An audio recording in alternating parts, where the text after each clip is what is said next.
네, 안녕하세요. 오늘 로마서 공부 제3강 시작하도록 하겠습니다. 6절과 7절을 제가 읽어드리도록 하겠습니다. 너희도 그들 중에 있어 예수 그리스도의 것으로 부르심을 입은 자니라. 로마에 있어 하나님의 사랑하심을 입고 성도로 부르심을 입은 모든 자에게 하나님 우리 아버지와 주 예수 그리스도로조차 은혜와 평강이 있기를 원하노라. 자, 먼저 오늘 복음과 성도와의 관계를 살펴보도록 하겠습니다. 자, 우리 성도들이 누구냐? 우리 성도들은 복음 안에서 예수 그리스도의 것으로 부르심을 받았다라는 겁니다. 자, 성도는 주님의 것이라는 것을 포함하고 있습니다. 그래서 우리가 주님의 것이기 때문에 우리의 삶을 주님이 기뻐하시는 거룩한 산제사로 우리의 삶을 하나님 앞에 드려야 됩니다. 자, 두 번째로 성도란 구별함을 받은 사람이다. 그래서 우리는 이 세상 사람들과 같은 생활 양식, 생각 또는 행동 양식을 가지면 안 됩니다. 우리 성도들은 하늘의 부르심을 받은 사람들이기 때문에 이 세상 사람들로부터 좀 다르다. 그리고 저 사람은 정말 하나님 나라를 소망하고 살고 있구나. 그것을 보여줄 수 있는 그런 사람이 되어야 됩니다. 성도는 정결함을 입은 사람들입니다. 그러므로 성도는 이름에 합당한 삶을 살도록 노력하여야 합니다. 예수님께서 너희는 세상의 빛이요 또 너희는 또 세상의 소금이다 그렇게 말씀하셨거든요. 우리가 이 말씀을 기억하면 좋겠습니다. 복음 안에서 성도들은 하나님의 사랑을 입었다. 그것도 그 사랑이 언제부터냐? 영원 전부터입니다. 하나님께서는 당신의 백성들을 사랑하기를 결정하셨고 그 사랑하셨기 때문에 그 아들 예수 그리스도를 이 땅에 보내주셨습니다. 사랑은 우리를 향한 하나님의 그 영원한 사랑은 멈추지 않습니다. 그래서 구약 성경에 보면 하나님은 나 여호와는 질투하는 하나님이다. 그렇게 말씀하고 계시거든요. 그래서 그 하나님의 사랑을 받은 성도는 당연히 하나님 앞에 그 사랑을 표현하고 그 사랑 가운데 살고 있음을 감사하고 또 그 하나님 앞에 그 사랑을 잘 표시할 수 있는 그런 성도님들이 되어야 됩니다.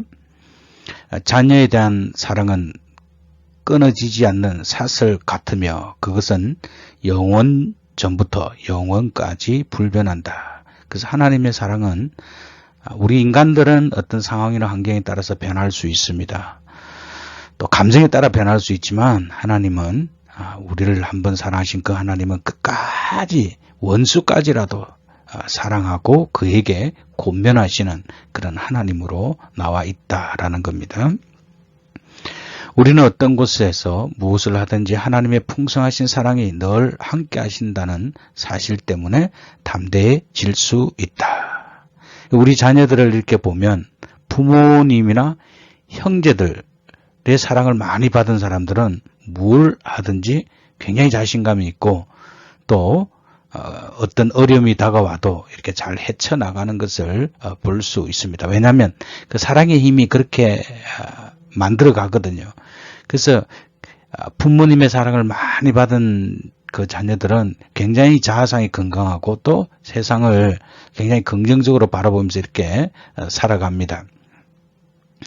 그런데 더 중요한 것은 뭐냐면 하나님의 이 풍성한 사랑을 받는 겁니다. 이 하나님의 사랑을 풍성히 받게 되면요, 우리 인격이 변화되고 또 우리의 생각이 고쳐지고 우리가 정말 다른 사람들까지도 이해할 수 없는 그런 행동과 어떤 나에게 피해를 주더라도 그 사람을 위해서 기도하게 되는 그런 축복과 은혜를 누릴 수가 있는 겁니다.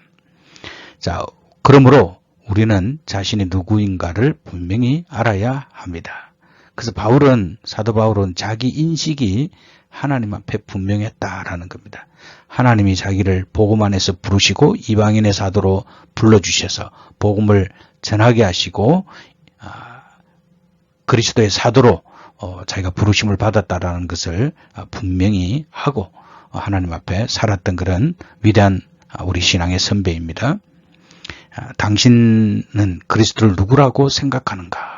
정말 그리스도가 우리 삶에 있어서 또 내 인격에 있어서 믿고 따르며 그분만이 우리에게 구원을 주시는 유일한 분이심을 우리가 항상 인지하고 인정하고 또 그것을 잘 마음속에 이렇게 다질 수 있어야 됩니다. 자, 이거 중요한 질문이에요. 당신 자신을 누구의 것이라고 생각하는가? 그래서 바울이 이야기한 것처럼 나의 나 된 것은 정말 하나님의 은혜로 된 것이라 그렇게 고백했잖아요. 그죠? 그래서 우리가 이 의식을 갖고 살면 우리 인격이나 삶이 또 신앙 행동 양식이 이렇게 많이 바뀌는 것을 우리가 경험하게 됩니다. 자, 8절에 보면 첫째는 내가 예수 그리스도로 말미암아 너희 모든 사람을 인하여 내 하나님께 감사함은 너희 믿음이 온 세상에 전파됨이라. 자, 바울은 믿음이 증거되는 것을 정말 감사하고 기뻐했습니다. 우리 삶에 있어서도 누가 성공하고 잘되고 그런 것도 대단히 중요하지만 그 사람은 복음을 잘 전하는 사람이야. 뭘 하든지 예수 그리스도를 잘 전가하는 사람이야. 저 사람에게는 예수 그리스도의 냄새가 나. 그런 사람이 되는 것이 대단히 중요합니다. 자, 복음의 선포, 온 세상을 향한 하나님 나라의 복음 선포이다. 하나님께서는 그 당시에 이 로마 나라를 사용하셨습니다. 왜냐하면 로마가 그 당시에 세계의 중심지였고 정치, 경제, 사회, 문화의 심장부였습니다. 그래서 세계 각국의 모든 사람들이 이것을 배우기 위해서 또 오게 되었고 또 그것을 통하여서 하나님께서는 이 로마를 예수 그리스도를 믿는 사람들을 그곳에 심겨두셔서 또 그 사람들을 통하여서 예수 그리스도의 복음이 전거되게 하셨습니다. 로마교회 성도들의 믿음의 열매로 말미암아 많은 사람에게 복음이 전파되었다. 우리들도 생활 속에 반드시 열매를 맺어야 한다.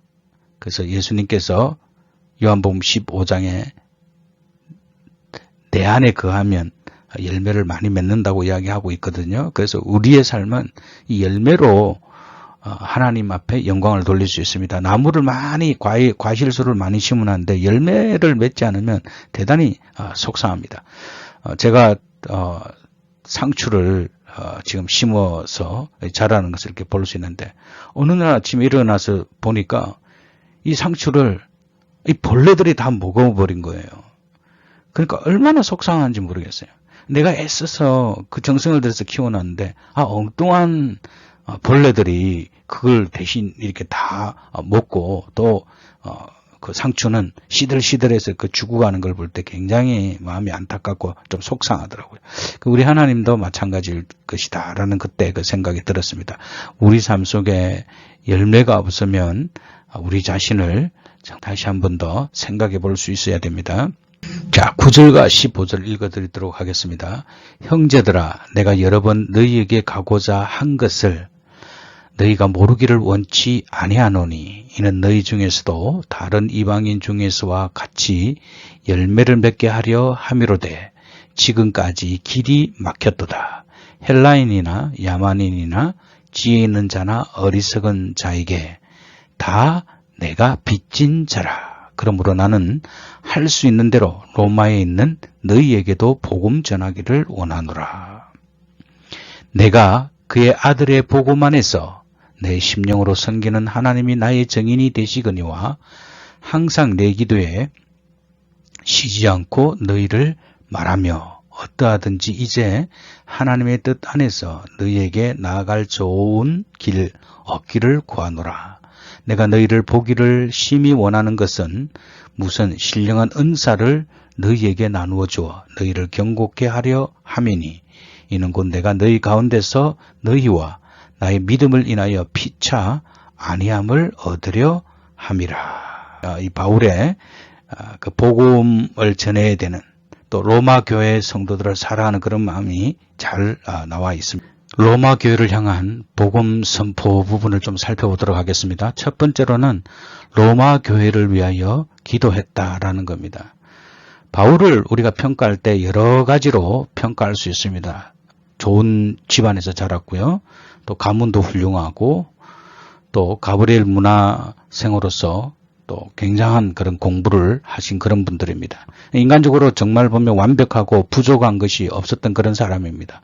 그럼에도 불구하고 바울은 기도하지 않는 전도의 열매는 또 복음 선포는 불가능하다라는 것을 바울이 알았기 때문에 기도의 사람으로 평가할 수 있습니다. 사도 바울이야말로 다메섹 도상에서 하나님을 만나고 나서 늘 기도하며 성령님께서 인도하시는 곳을 향해서 복음을 전가하고 또 나아갔다라는 겁니다. 바울의 기도에는 참으로 우리가 서신서를 읽어보면 깊고 오묘하고 간결하지만 그 속에는 예수 그리스도를 향한 사랑, 복음의 그 핵심 이런 부분들이 참으로 많이 들어있다라는 겁니다. 그래서 우리도 바울처럼 우리 복음 루트 교회를 위하여 꼭 기도하는 그런 성도가 되어야 됩니다. 뭘 기도해야 되느냐? 우리 교회를 통해서 하나님 나라가 전거되고 또 예수 그리스도를 믿는 사람들이 생겨지며 많은 신앙의 열매들을 맺을 수 있도록 그렇게 기도하시면 좋겠습니다. 바울의 기도는 지속적인 기도였다. 하나님께서 응답을 해 주실 때까지 또는 지금 내가 원하는 내가 바라고 있는 그것을 이룰 때까지 계속 기도하는 것입니다. 오늘 보면 바울은 로마 교회를 가기를 원했거든요. 근데 가지 못할 일들이 계속 이렇게 생겼는데 그럼에도 불구하고 바울은 그 마음속에 그 로마 교회 성도들에 대한 그 뜨거운 그 사랑이 있었기 때문에 지속적인 기도를 계속했다라는 겁니다. 우리가 한 영혼을 놓고 또 우리 자녀들을 놓고 하나님께서 우리의 삶을 부르실 그때까지 우리가 계속해서 기도하는 이 지속적인 기도의 자세가 필요합니다. 성경에서 지속적으로 끈질긴 기도로 하나님을 움직이지 못한 사람이 거의 없습니다. 아브라함 같은 경우에도 정말 그가 하나님 앞에 끈질기게 소돔과 고모라의 멸망을 놓고 기도했을 때 하나님께서는 아브라함을 불쌍히 여겨주셔서 그 기도를 들으시고 롯을 구원해 주시는 것을 볼 수 있습니다. 다니엘도 하나님 앞에 지속적으로 21일간 기도했을 때 하늘의 군대가 와서 그 기도를 응답하게 하는 그런 역사가 나타난 것을 보지 않습니까? 그래서 우리가 하나님 앞에 계속적인 묵상기도 또 성경을 읽을 때라든지 길을 간 때라든지 어떤 생각이 있을 때마다 우리가 지속적으로 무시로 성령 안에서 이렇게 기도할 수 있어야 됩니다. 그런 사람은 이렇게 기도하다가 보면 하나님과 깊은 관계를 맺게 되고 많은 신앙의 열매를 맺게 된다라는 겁니다. 자, 그의 기도는 사랑의 기도였다. 그래서 이것이 대단히 중요하죠. 예수님의 기도도 그 사랑의 기도였습니다.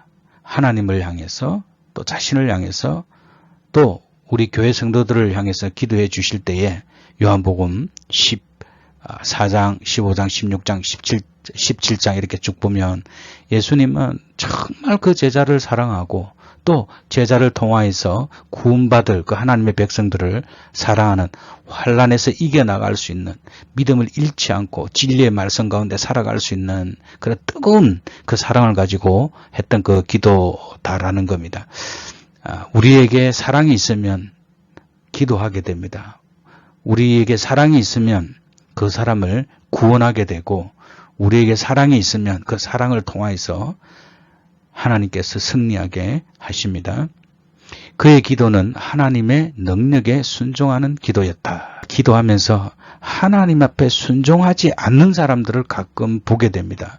기도는 열심히 했는데 가만히 보면 그의 삶에 하나님 앞에 순종해야 될 부분을 순종하지 않는 사람들을 가끔 보게, 그러면 이 기도는 공허한 겁니다. 기도에는 반드시 하나님 앞에 순종하겠다라는 그런 기도를 드릴 수 있어야 됩니다. 예수님도 십자가를 앞두고 내 뜻대로 마옵시고 아버지의 뜻대로 되기를 원하나이다. 바로 예수님께서 우리에게 어떻게 기도로 하나님 앞에 순종하는지를 보여주셨거든요. 우리가 기도를 많이 하게 되면 내 뜻에서 출발할지라도 결국에는 하나님의 능력이 우리에게 임하여서 우리의 마음을 치료해 주시고 회복시켜 주셔서 순종하는 기도를 드리게 되고, 또 자기 속에 들어있었던 기도에 잘못된 욕망이라든지 이기심이라든지 질투심이라든지 미움이라든지 질투라든지 분노, 이런 것들을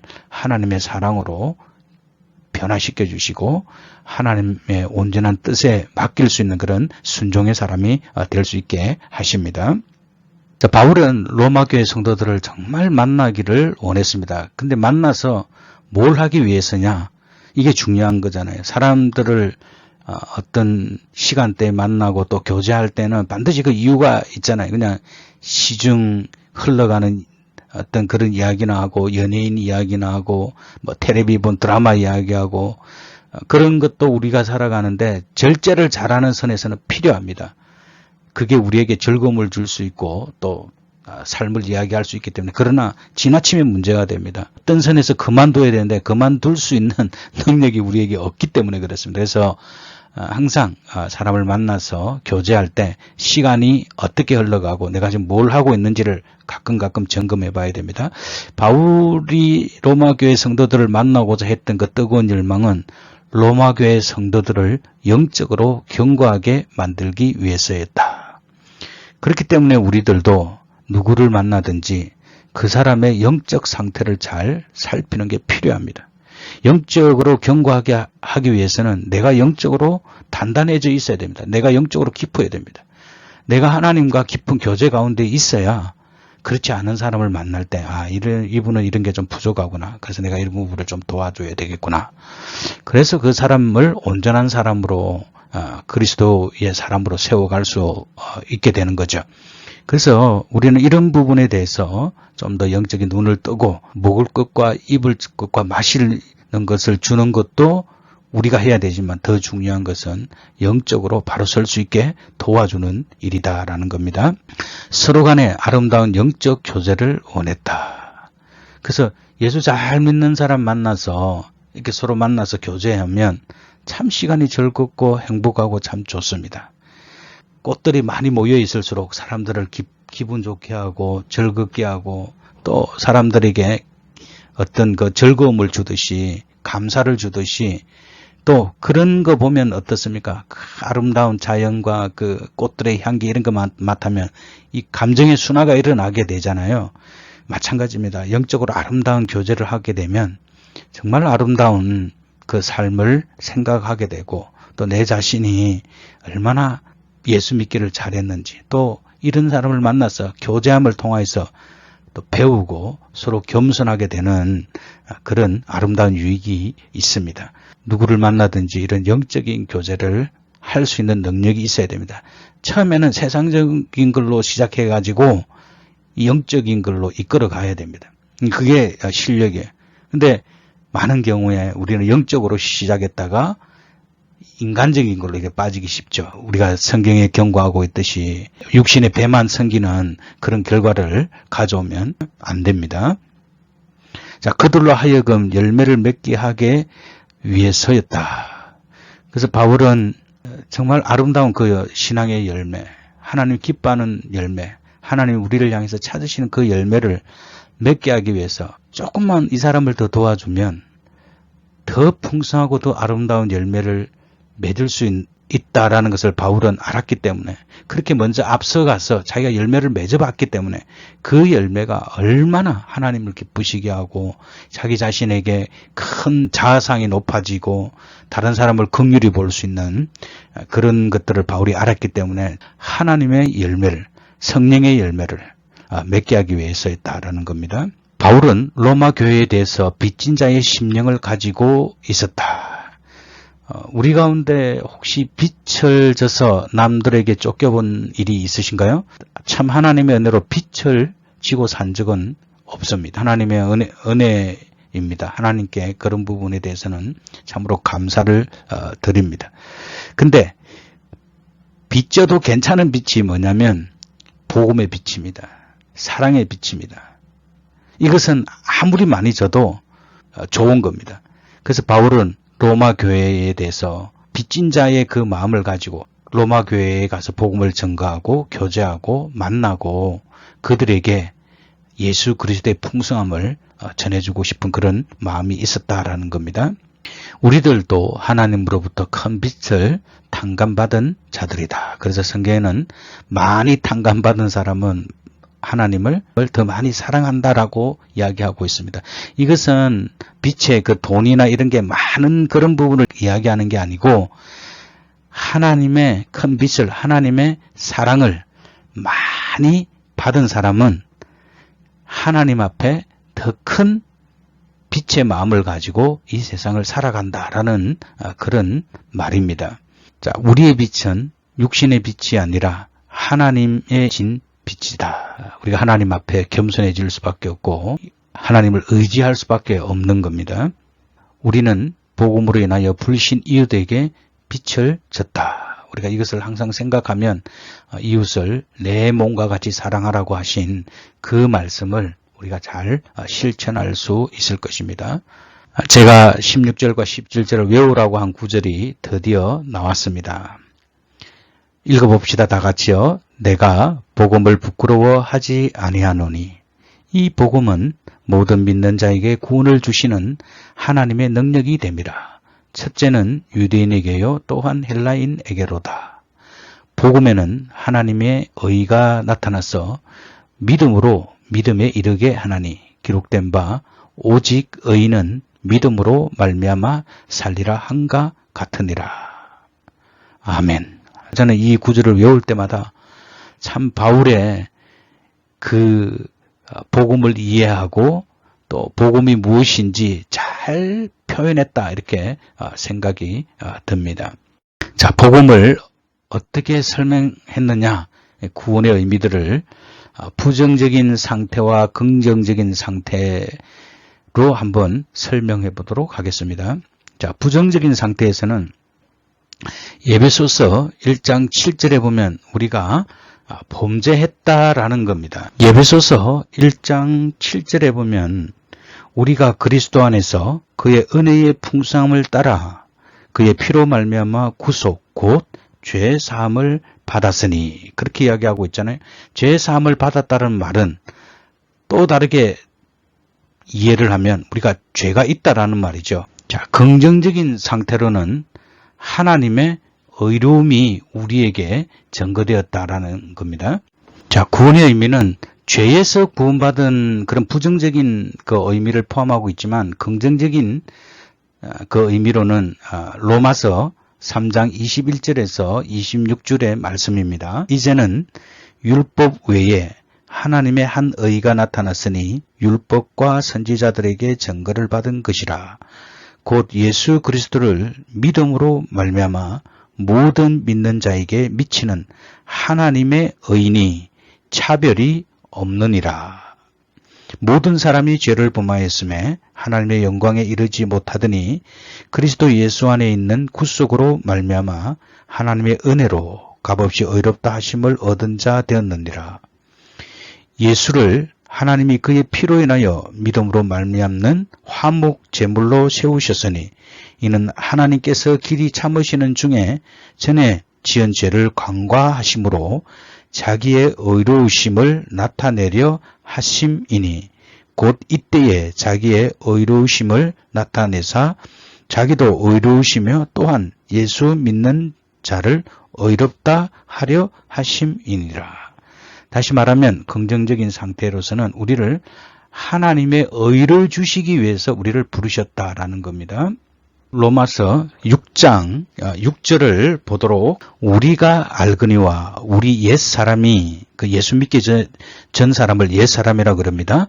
예수와 함께 십자가에 못 박힌 것은 죄의 몸이 멸하여 다시는 우리가 죄에게 종노릇하지 아니하려 함이니 타락한 상태에 있다라는 겁니다.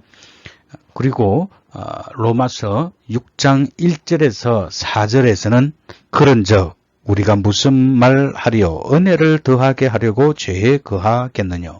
그럴 수 없느니라. 죄에 대하여 죽은 우리가 어찌 그 가운데 더 살리요? 무릇 그리스도 예수와 합하여 세례를 받은 우리는 그의 죽으심과 합하여 세례 받은 줄을 알지 못하느냐. 그러므로 우리가 그의 죽으심과 합하여 세례를 받음으로 그와 함께 장사되었나니 이는 아버지의 영광으로 말미암아 그리스도를 죽은 자 가운데서 살리심과 같이 우리로 또한 새 생명 가운데서 행하게 하려 함이니라. 그래서 우리가 예수 그리스도를 믿는 일은 거룩함을 하나님께서 우리에게 주시기 위함이다. 그렇게 말할 수 있습니다. 자, 세 번째로는 종의 멍에입니다. 오호라, 나는 공고한 사람이로다. 이 사망의 몸에서 누가 나를 건져내랴. 종의 멍에, 죄의 짐을 지고 있는 종이다라는 것을 이야기해주고 있습니다. 또 갈라디아서 5장 1절에서는 우리에게 자유함을 주고 있습니다. 그리스도께서 우리로 자유케 하려고 자유를 주셨으니 그러므로 굳게 서서 다시는 종의 멍에를 매지 말라.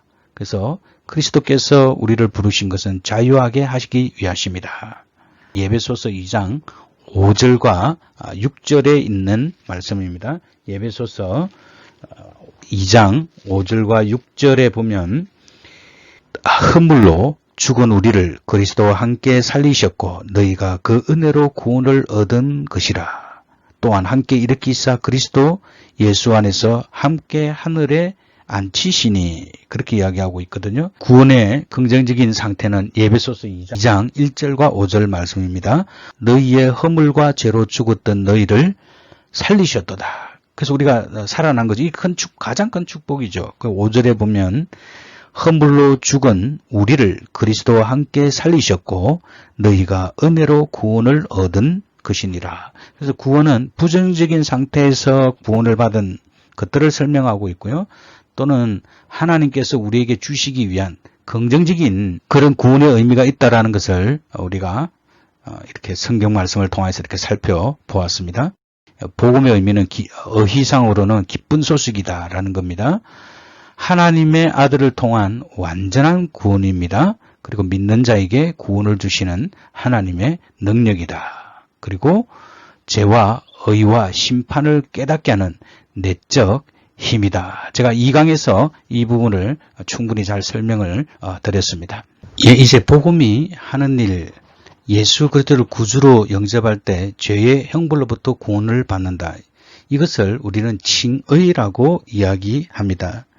칭의는 성령의 신비한 역사를 통하여서 전해진 복음의 말씀을 마음의 귀로 듣고 중생하여 회개하여 과거의 모든 죄를 용서받고 믿음으로 예수 그리스도의 의를 덧입은 사람을 하나님께서 의롭다고 불러주시는 것을 말합니다.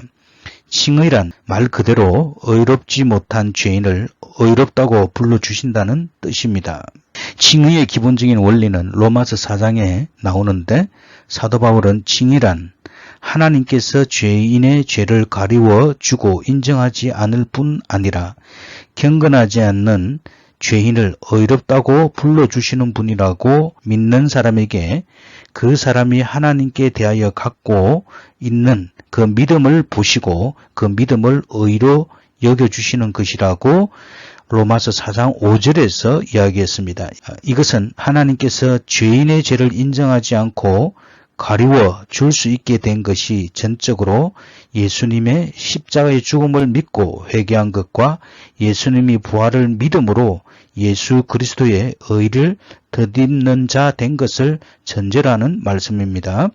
죄인이 스스로 자기가 선행이나 율법을 지키는 일을 통하여 자신의 의를 생산해내려고 하는 것이 아니라 예수님의 죽음과 부활을 통해 자신도 옛사람을 벗고 새 사람을 입는 의인이 되었다고 하는 믿음을 갖게 된 것을 말합니다.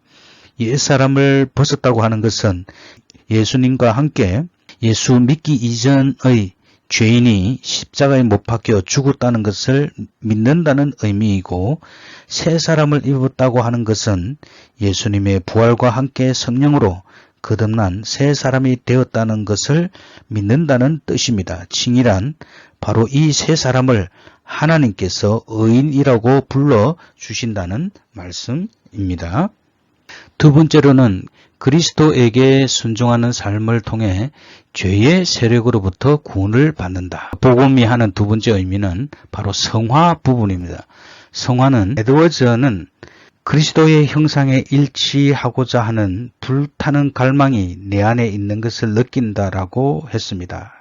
신자들에게는 이런 거룩함에 대한 불타는 갈망이 있습니다. 회심을 경험한 모든 신자에게는 바로 이런 거룩함에 대한 갈망이 생겨납니다. 성화와 거룩한 삶에 대한 명제를 남긴 월터 마샬은 거룩한 삶에 대해 다음과 같이 말하기도 했습니다.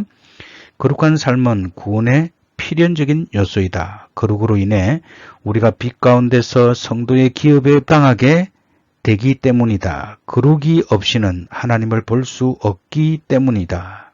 진창에 뒹구는 돼지가 왕의 궁전에 합당하지 않는 것처럼 거룩하지 않는 삶은 하나님의 영광스러운 임재에 전혀 합당하지 않다. 성화란 하나님이 신자들을 거룩하게 변화시켜 주시는 것입니다.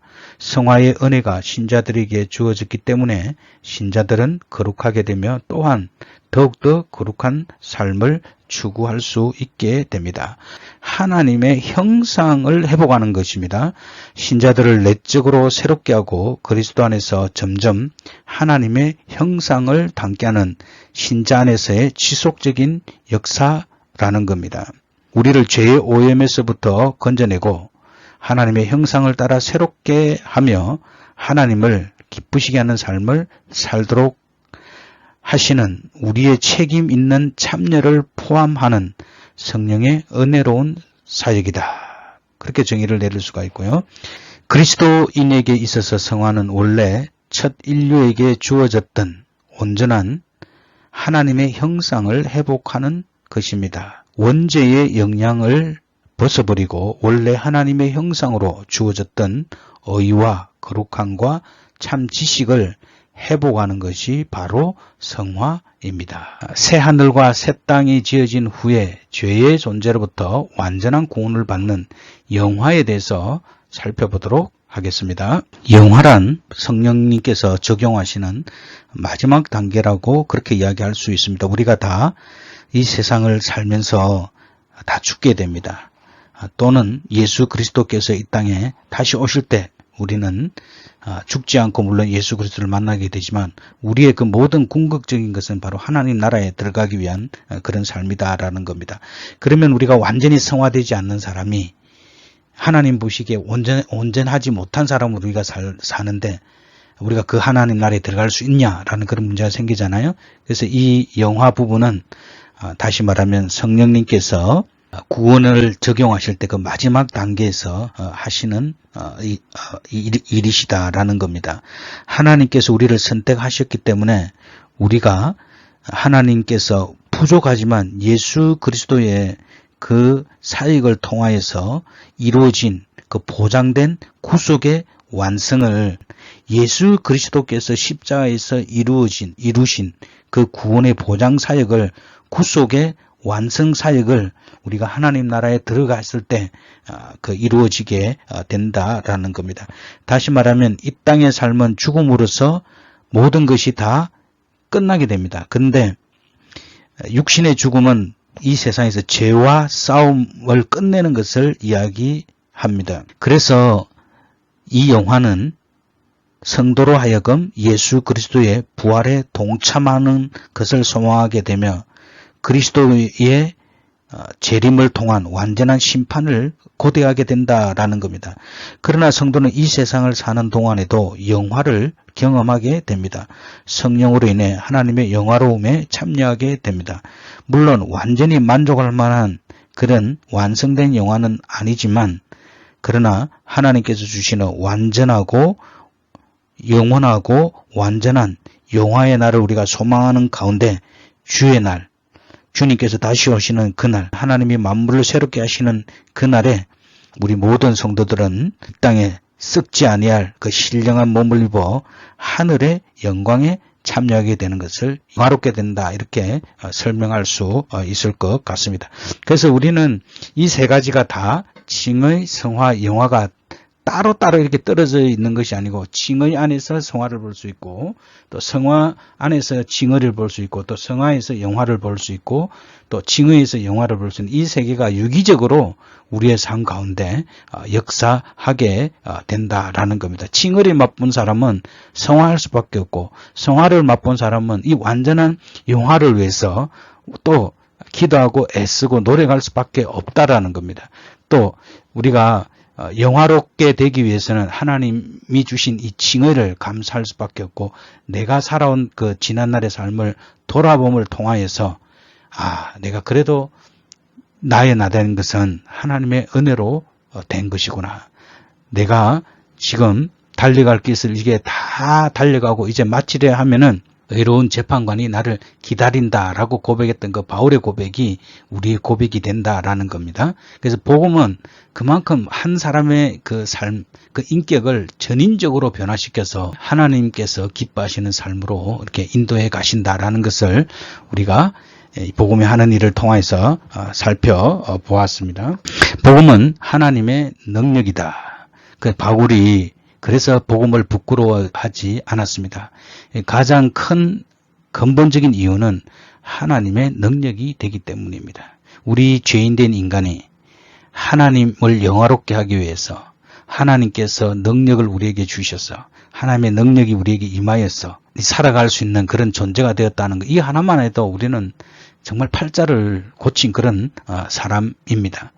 어떤 과학이나 이성이나 종교가 한 사람의 영혼을 죄에서 의로 바꿀 수 있겠습니다. 이 복음의 능력, 하나님께서 세상을 창조한 그 능력보다 더 크고 더 위대한 능력이다라는 겁니다. 자, 복음은 구원의 능력이다. 하나님께서 행하시는 능력, 모두가 구원하는 능력이 아니다. 창조와 섭리의 능력도 진정한 하나님의 능력이다. 그러나 그러한 능력도 구원의 능력은 아니다라는 겁니다. 오직 복음 안에 머물러 있는 능력만이 하나님의 능력이 되신다. 복음은 차별 없이 누구에게나 미치는 하나님의 능력입니다. 유대인이나 헬라인이라는 표현은 모든 사람에게 차별 없이 누구에게나 자신의 죄를 깨닫고 예수 그리스도의 그 사랑과 그 은혜를 믿기만 하면 차별 없이 구원을 얻게 하는 하나님의 능력입니다. 그래서 많은 사람들이 복음은 남녀노소, 빈부귀천을 가리지 않고 적용되는 구원의 능력이다라는 겁니다. 이 복음에는 하나님의 의가 나타나게 되는데, 이 하나님의 의는 죄인을 선한 사람으로 만드는 것이 아니고 죄인을 선한 사람으로 인정하는 것이다. 만들어가는 과정이 아니라 죄인을 선한 사람으로 인정하는 것이다. 그래서 우리가 여기에서 오해가 생기면 안 됩니다. 죄인을 선한 사람으로 인정해 줘 버리는 거예요. 이것이 바로 하나님께서 우리를 의롭다고 하시는 정의입니다. 내 속에 여전히 죄가 있고 악함이 있고 선하지 못한 것이 있고 원망하고 불평하는 그런 마음이 있어요. 그럼에도 불구하고 예수 그리스도를 통하여서 그 의가 우리에게 전달되었기 때문에, 그 의가 우리에게 힘입어졌기 때문에 우리가 비록 죄인이지만 하나님께서는 의로운 사람을 이렇게 인정하시는 것이다 라는 겁니다. 올바른 관계 정립으로서의 의입니다. 원수된 관계에서 우리가 죄를 계속 갖고 있으면 하나님과 원수되는 겁니다. 육신의 소욕은 하나님과 원수된다고 이야기하고 있잖아요. 그래서 이 땅에서 거듭나지 못하고 하나님의 복음을 알지 못한 사람들이 복음에서는 하나님과 원수된 관계다라고 그렇게 이야기하고 있습니다. 근데 이 관계에서 사랑과 신뢰의 관계로 변화된 것을 이야기합니다. 인간은 모두가 죄인입니다. 모든 사람이 죄를 범하였음에 하나님의 영광에 이르지 못하더니 그렇게 이야기하고 있거든요. 그런데 율법 외에 한 의가 나타나게 됐는데 바로 믿음으로 말미암아 의롭게 된다라는 겁니다. 믿음은 자신을 포기하는 것이고 예수님을 자신의 구주로 영접하는 것이고 변하지 않고 인내하는 것이다. 예, 이제 우리 적용 부분을 한번 살펴보도록 하겠습니다. 첫 번째로 복음은 우리의 응답을 요구한다. 이 응답은 구원에 이르도록 하는 신앙의 적극적인 응답이다. 우리가 복음은 바로 우리 모두에게 다 기쁜 소식으로 하나님께서 예수 그리스도를 통한 구원의 소식입니다. 우리가 그것을 믿음으로 우리가 하나님 앞에 응답하게 되면 하나님께서는 우리의 응답, 우리를 구원해 달라고 하는, 나를 구원해 달라고 하는 그 요청을 거절하지 아니하시고 하나님은 우리를 구원으로 초대해 주시고 우리에게 구원을 허락해 주신다라는 겁니다. 예수님께서 십자가에 못 박혀서 우리의 죄를 다 지불하셨기 때문에 우리는 복음 안에서 예수 그리스도가 우리 죄를 위해서 죽으신 것을, 나의 죄를 위해서 죽으신 것을 믿으면 구원을 받습니다. 이것이 바로 복음의 핵심이고 내가 구원에 이르도록 응답해야 될 대답이다라는 겁니다. 다시 말하면 복음을 통한 구원은 하나님의 의를 선물로 받는 것을 우리가 믿음으로 받아들이기만 하면 되는 것입니다. 하나님께서 우리를 이 복음으로 초대한 것에 기꺼이 아멘하고 응답하기만 하면 그 복음이 주는 의가, 예수 그리스도의 의가 우리에게 전가된다라는 겁니다. 복음 안에는 차별이 없다라고 이야기하고 있죠. 그렇기 때문에 복음은 바로 은혜라는 겁니다. 그래서 우리가 이 복음을 믿게 되면, 그 복음 안에서 응답하게 되면 우리의 삶을 통해서 우리를 의롭다 하시고 우리를 성화로 인도해 주시고 장차 영화롭게 해 주시는 거죠. 자, 이 응답은 우리의 운명을 결정한다. 그래서 우리가 이 복음에 대한 응답은 우리가 살아있을 때만 할 수 있는 겁니다. 우리가 살아있을 때만 유효한 것입니다. 우리 인간이 이 세상을 살아가면서 복음을 통하여서 우리가 영원한 생명을 약속받는, 영원한 생명을 받을 수 있는 그 운명을 결정한다고 우리가 생각할 때 이 삶이 얼마나 중요합니까? 많은 사람들이 이 세상에 왔다가 갑니다. 이 중요한 운명을 결정하지 못하고 가는 사람들이 이 세상에는 많이 있습니다. 그들의 운명은 자기 스스로가 결정하지 못했기 때문에 그들이 원하는 곳으로 가지 못하고 그들이 가기를 원치 않는 곳으로 갈 수밖에 없다라는 것을 우리는 다시 한번 생각해야 됩니다. 자, 우리는 이제 하나님의 사랑을 입고 성도로 부르심을 받은 백성들입니다. 여러분들은 여기에 걸맞는 성도답게 살기 위해서 지금 무엇을 하고 계십니까? 또 이 성경 공부를 통해서 또 무엇을 시작하려고 하십니까?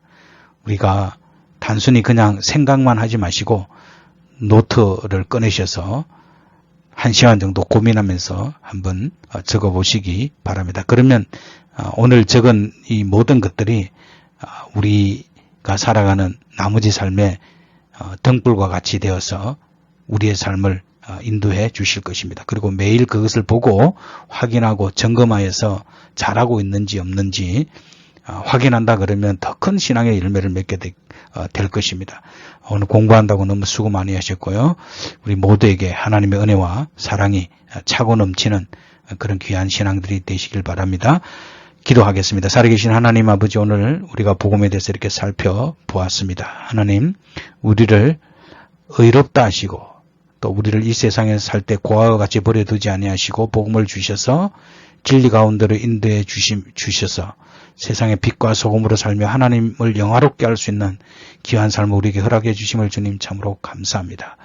무엇보다도 감사하옵기는 우리가 이 세상을 살아가면서 복음을 듣게 하시고 믿게 하시고 우리의 영원한 운명을 예수 그리스도 안에서 결정짓게 하시고 그 나라와 그 땅을 바라보며 하나님 살아가게 하심을 참으로 감사합니다.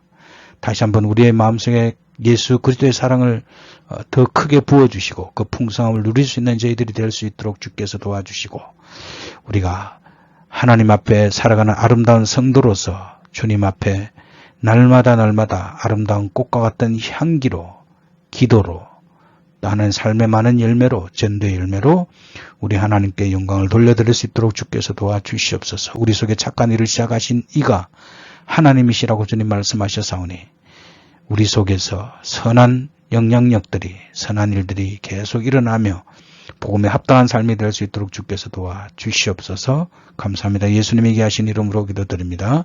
아멘.